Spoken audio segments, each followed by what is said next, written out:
Common Misconceptions 5.0, We, the People. November 16, 2020 by Anna von Reitz. The meaning of the phrase, we, the people, seems self-evident, but it's not.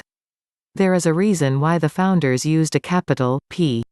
By separating the national soil jurisdiction from the international jurisdiction of the land and sea, we wound up with two names for this country, both the United States National Soil Jurisdiction, and the United States of America International Land and Sea Jurisdiction, and knowing this, you are finally ready to take in the difference between people and people.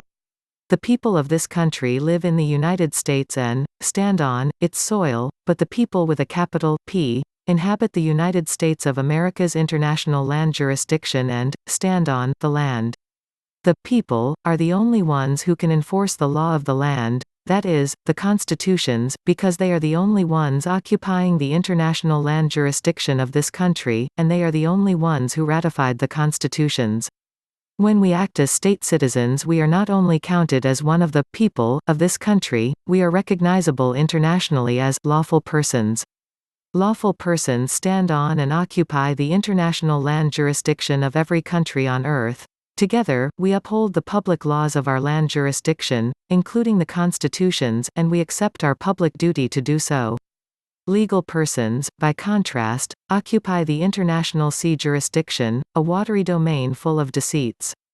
Legal persons function under private law, codes, regulations, and statutes. The officers and employees of all incorporated businesses are all acting as legal persons by definition.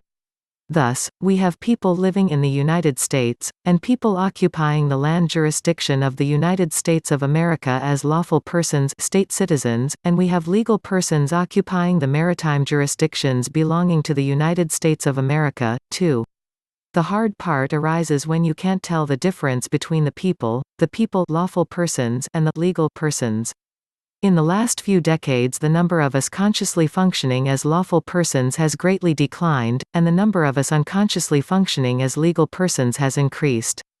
What this means in practical terms is that there are fewer and fewer of us who are declared and competent to enforce the constitutions and other public laws, and more of the people living in the United States are being illegally and immorally conscripted into the foreign political status of legal persons, known as U.S. citizens, who have no constitutional guarantees, no standing to enforce the constitutions, and no ability to defend themselves from rapacious foreign courts and tax collectors. We need a few good people to put the teeth back into the constitutions. The fast track belongs to those who are not employed by incorporated entities and not receiving any unearned welfare benefits. Go to www.theamericanstatesassembly.net and get girded up today.